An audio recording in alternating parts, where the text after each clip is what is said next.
Hi again, welcome back. Today is March 18th, and I'm going to talk about Suzuki book number 2, song number 9. It's called Gavotte for Mignon, and I'm going to do it for violin and viola. We have different key signatures, and violin is written up one string, but all of the teaching elements are the same. So if I have my viola here, I'm going to start with that. When I look at the key signature at the beginning, I see no sharps, which means I'm going to have a squishy 2 on the A string, and I'm going to have a squishy 2 on the D string. The key signature is different in the violin part. We have one sharp, fat F, because fat cats go down and eat birds. So we have an F sharp, which means we will have a high 2 on the D string, but we also have a squishy 2 on both of our top strings. So the A string is a low 2 and the E string is a low 2 as well. Okay, I'm going to play through the first line, and I want you to listen for the difference in the speed of the notes, because we start with eighth notes and we move pretty quickly into 16th notes. So they go twice as fast when you have more lines connecting the notes. So here's the beginning. Okay, starts on an open D for violas and an open A for violins.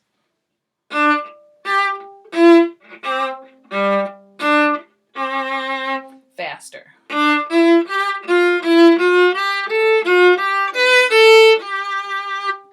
right, so you got to go twice as fast. Now, obviously, you're not going to be able to do it that fast right away at the beginning. So play your eighth note slower, play your 16th note slower, and separate it into groups of 4 and try and speed those up. When you look at the second line, it looks crazy difficult. They've added an additional line, which means those are going to go twice as fast as 16th notes. They're actually called 32nd notes. But if you think of it as chicken noodle soup and sandwich, chicken noodle soup and sandwich, it's not as hard. So there's a slur, so they want you to, I still haven't got the hang of this so you can see my fingers. So my bow's going to go the same direction for 4 notes.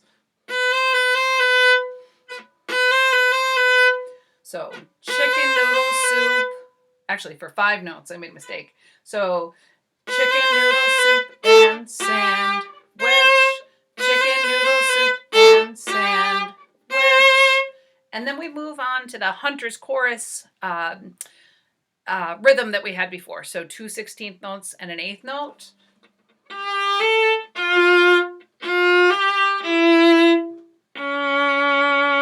Now within that section, I want to remind you, it's marked to use a 4th finger instead of doing a string cross up to the high string. Do that. And then there's a weird note or a sharped 3 at the very end. Do that as well. So a sharped 3 means 1, 2, 3, stretch.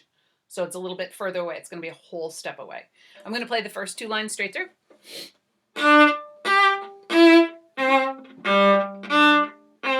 Circle.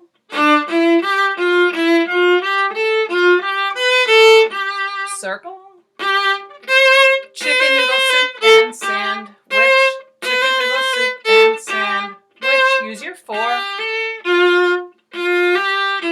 Stretchy 3. All right. Now we don't have to do lines 3 and 4 because they are a repeat. So you're all set. Okay. In fact, this will come back later in the piece as well. Okay. I'm going to start the last 2 notes on the 4th line. Okay. In here, there are a few sharps marked. Just you need to follow those. So when you see a sharp and it's a 2nd finger, you're going to have a high 2 instead of a squishy. All right. I'm going to play the last 2 notes on the 4th line. I'm sorry, I played the wrong note. Sorry. High 2, use your 4. Twice as fast. High 2, use your 4.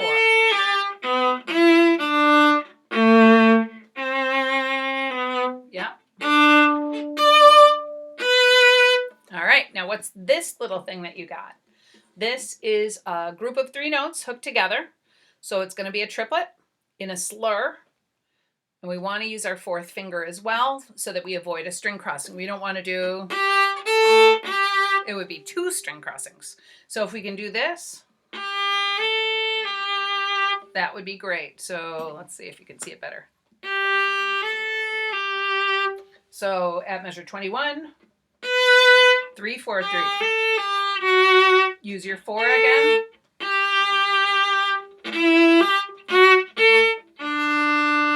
Here's a backwards first finger E flat or B flat. High 2.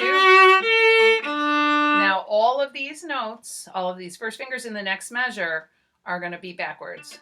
Backwards 1. Backwards 1. Backwards 1. And here's a natural in measure 26, so we go to a regular one.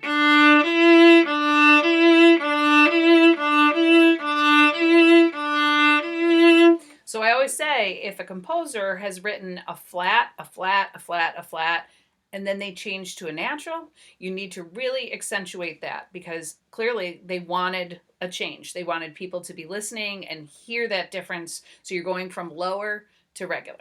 Okay, I stopped at an odd tempo at the end of measure 27, and that's exactly like the beginning. So we can skip that for now. And the last bit of this piece, it says circle 3 in my edition, but it doesn't always say circle 3. It's down towards the end of the page, measure 33, 34, measure 34, 5, halfway through measure 35. Okay, the tricky part about this is the flats. We're going to have a flatted first finger and a flatted 4. So violas can't play an open A string if you have a flat marked in front of the A, and violins can't play an open E string if you have a flat sign marked in front of the E. So what it's going to sound like is you've got third finger here, flat 4, so it touches, and violins will be, so it's going to touch your third finger. Okay, the other tricky part about this is we have backwards 1s marked in on the higher string. So it's tricky to get from a flat 4 to a backwards 1 and back to a flat 4. There's a big stretch involved there. So what we're going to do, it's going to look like this. It's going to be squishy 2 on your second string, regular 3, flat 4, backwards 1 on your highest string, flat 4, so right next to your 3, squishy 2. All right, so what it sounds like, backwards 1, squishy 2, flat 4, squishy 2, backwards 1, backwards 1. Now it repeats.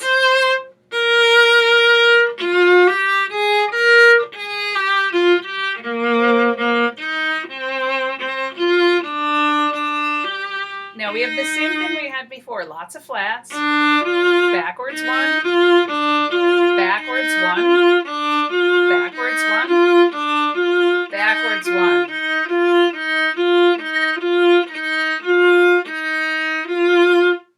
Then you're back to the beginning. Okay, the last thing I want to talk about is the coolest part of this whole book, or this whole piece, maybe this whole book. I want you to look down at the very end. There is one measure of complete rest, and then we play something that's kind of like a coda. It's like a little add-on. The piece could have actually ended, and instead they add this little extra something, and I'm going to play it first, and then I'm going to show you how to do it. Okay? So I'm going to start right after the full measure of rest, which is measure 61. So I'll start measure 62. So that could be the end of the piece, but it's not, so we've got a coda.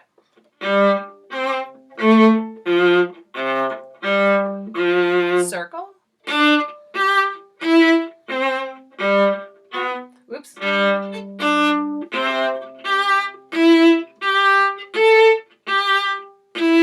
Push, push. The reason I want to push is so my finger is really close to the strings, and I'm going to play pizzicato. Now the next is 3 notes stacked on top of each other. The bottom is your second string, The next one is your your second string from the bottom. Then your next string right next to it, first finger on the top. And you strum it like a harp.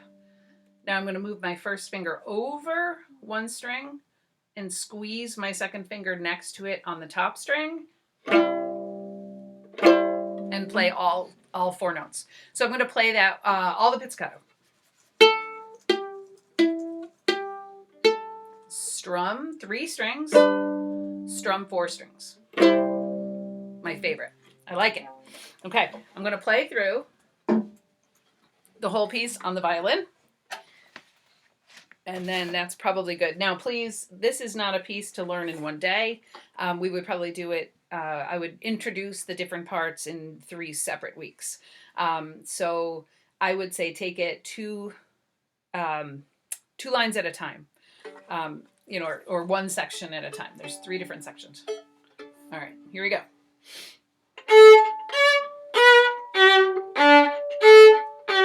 Circle.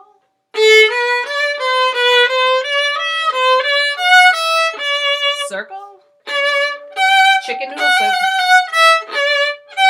Chicken noodle soup and sandwich. Use your 4. High 3. Circle.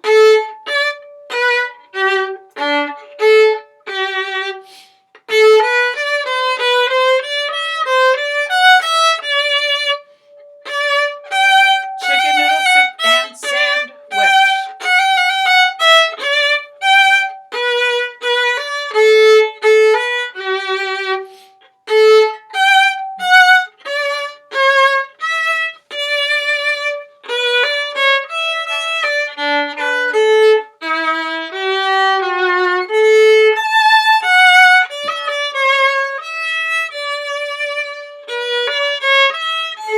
Backwards 1.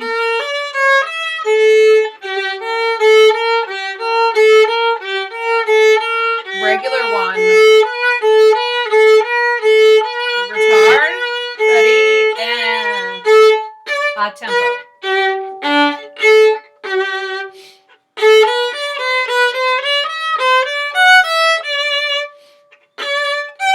Chicken noodle soup and sandwich.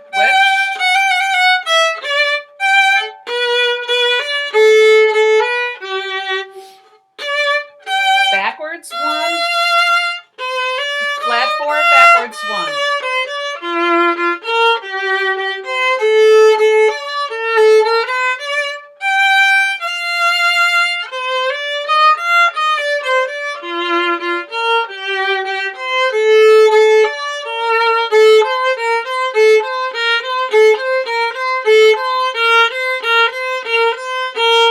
Slowing down, ready, and a tempo.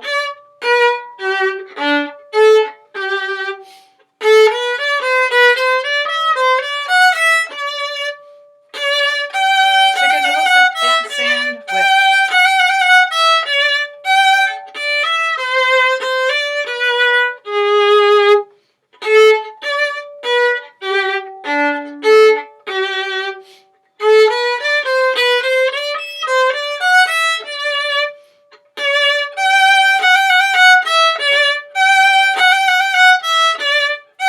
Rest, rest, ready, and coda here. Circle.